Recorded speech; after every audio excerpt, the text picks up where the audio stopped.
પ્રેમ કોને કહેવાય, પ્રેમ કોને કરાય, પ્રેમ કેમ થાય અને પ્રેમ કેવો હોય. કહે છે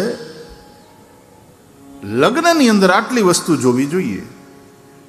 કાત્વા મુકુંદ મહતી કુલ શીલ રૂપ વિદ્યા વય દ્રવિણ ધામભિ આત્મતુલ્યમ. આ 7 વસ્તુમાં આપણે બરાબરીના આટલી વસ્તુ જોવી જોઈએ.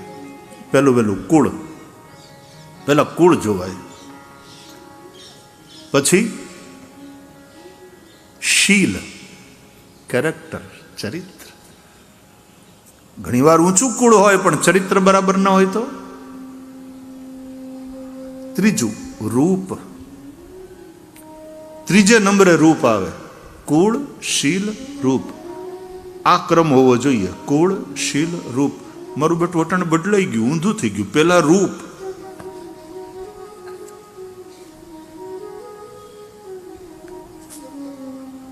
બાહ્ય રૂપ જોઈને તે આકર્ષણ, અને પછી એવા દિલ દઈ બહેન પછી તો ક્યારેક ભાગી જાય,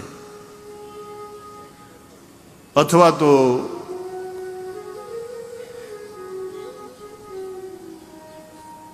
મા બાપની હામા થઈને કરે.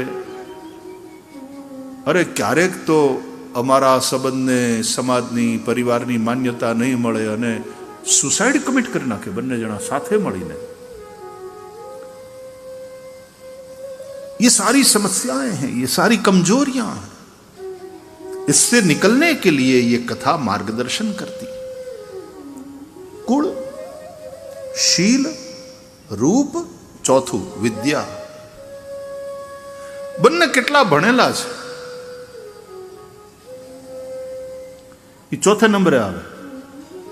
જો કુળ બરાબર હોય, શીલ બરાબર હોય, તો ઘણીવાર એક બહુ ભણેલો હોય ને એક ઓછા ભણેલા હોય અને તો એનું દાંપત્ય એટલું સરસ રીતે ચાલે. મેં એવા કેટલાય તે જોયા છે ને તમે જોયા હશે એવા કેટલાય દંપતીને કે એક ભણેલું હોય પાત્ર અને એક હાવ અભણ, અને તોય એટલા સરસ રીતે એ જીવતા હોય.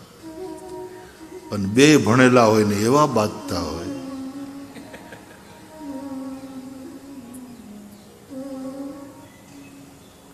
પછી સુરેશ દલાલ કહેતા ને એમ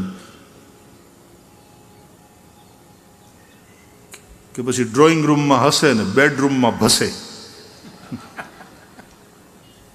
શહેરના ભણેલા ગણેલા લોકોના દાંપત્ય જીવન ડ્રોઈંગ રૂમમાં હસે, મહેમાનોની વચ્ચે હોય ને એટલે, અને બેડરૂમમાં ભસે.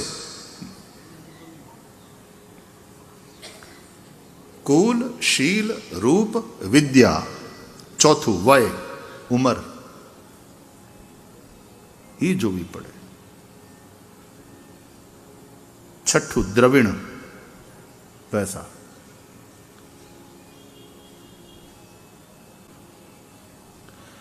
આપણે લગ્ન સંબંધ કરતી વખતે આ વસ્તુ પણ જોઈએ છે. અને 7મું ધામ, રહેવાનું મકાન. એ કેવું છે?